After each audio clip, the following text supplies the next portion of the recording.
Hey everybody, today is the 22nd of December 2017. My name is Justin, my geocaching handle is Babon. Normally I go geocaching with my wife, Pink Candy. We're going to go to a place that has some high terrain rated caches. It's island caches. It's in Crystal, Minnesota. It's the Twin Lakes area. And because I love my wife, I'm not going to make her cross that ice. It's going to be me doing it. I'm going to find them for her because, I mean, yeah, I'm a good husband and I don't want her to fall through the ice, even if I do. So it's about 5 miles from my house, maybe a little bit farther, about 5-10 miles, somewhere in there. So I got a ways to drive, and then we'll meet you at Twin Lakes.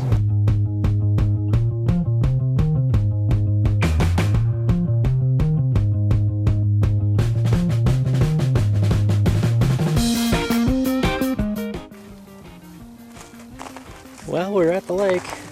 This is Twin Lakes in Crystal, Minnesota. Looks like there's a lot of snowmobile traffic out there. Of course, I see some walking traffic that I'm probably going to follow to the cache. I'm sure that's Sir K. Dizzle's feet right there, footprints. Going to gear up and hopefully not fall in. Alright, so a couple of things about caching for island caches in the winter. Depends on where you are, but I mean, the rules are pretty universal. No ice is 100% safe. Just be aware of that. I mean, if you see that people have been on the ice, and if you see that vehicles have been on the ice, or if you see people out ice fishing, you're probably pretty safe. Not 100% safe, you're never 100% safe. You're a lot safer if the ice can support vehicles, and that usually doesn't happen until like January. January is the best time to go out and find these island caches. I'm doing it a little bit early because the one I'm going to right now was just found yesterday, and there's some pretty fresh tracks here. Alright, so we're at the ground zero of the very first cache we're looking for today. It's a 3.5-5. Definitely a grid filler for me. I don't have anything in that corner actually, so today should be a decent day for this. So here's ground zero. This cache is called Curious Deer Island, placed by B. Nelson. He's a cool guy. I've been looking around. I found the cache. I'm standing right next to it, but I'm not gonna. You have been warned, there's been spoilers in this video. There she is. You can see it kind of in there. That's Curious Deer Island. 3.5-5. It's got 5 favorite points. I had to go through quite a forest of cattails. My pants are all covered and stuff like that. Alright, so I'm using an app called CGeo on my phone. I didn't load these on my GPS because I'm kind of lazy and forgot that my GPS was out in my car last night. So I don't have the use of the GPS, it's just keeping track of the miles I've gone. But our next one is going to be this one right here across the way. There's something you don't see every day.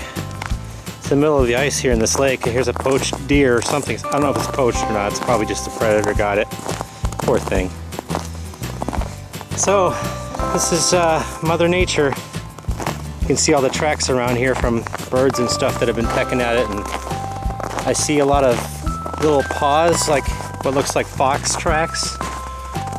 I know this island right here is supposedly called Foxtrot Island, so it makes sense because they're out here. But yeah, that's something you don't see every day. We're getting closer to the cache.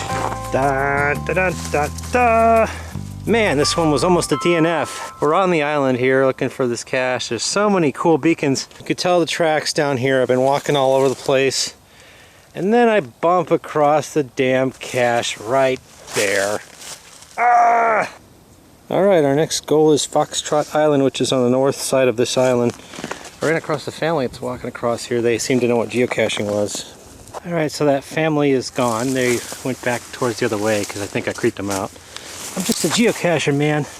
Anyway, we're at ground zero of the other one, Foxtrot Island. This one's got 10 favorites. It's a small, looking around. What the heck is that? There it is. This is Foxtrot Island. Looks like it's newer camo, so this might have been replaced, or it's a newer cache. Alright, in order to be not any more than a creeper than I already am, I am going back on the ice to the other cache, the other side of this island. Wanted to take this time to also remind you when you go geocaching always bring a backup writing utensil, whether that's a pen or a pencil. Unless you're like me and then you forget stupid simple stuff like that.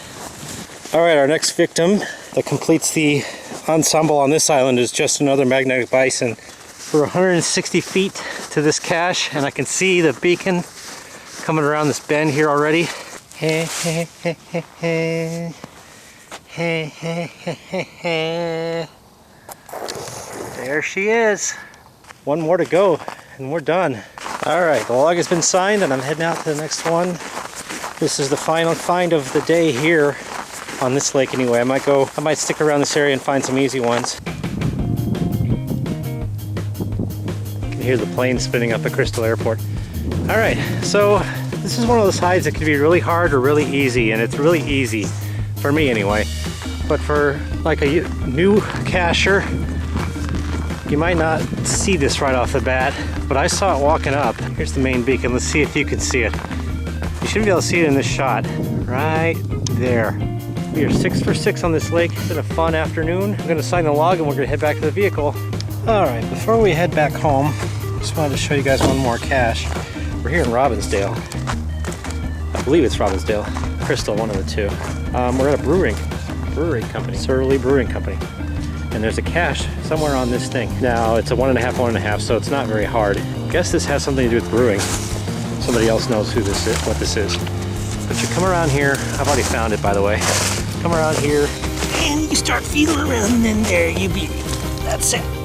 But that's pretty cool. It's a nice beacon, and it shows you kind of what you can do with geocaching. You can take these old cool beacons and just put a cache on them, and it has 12 favorite points on it. That's more than any of my caches have. So, very cool. Last one. All right, let's go home and edit this video.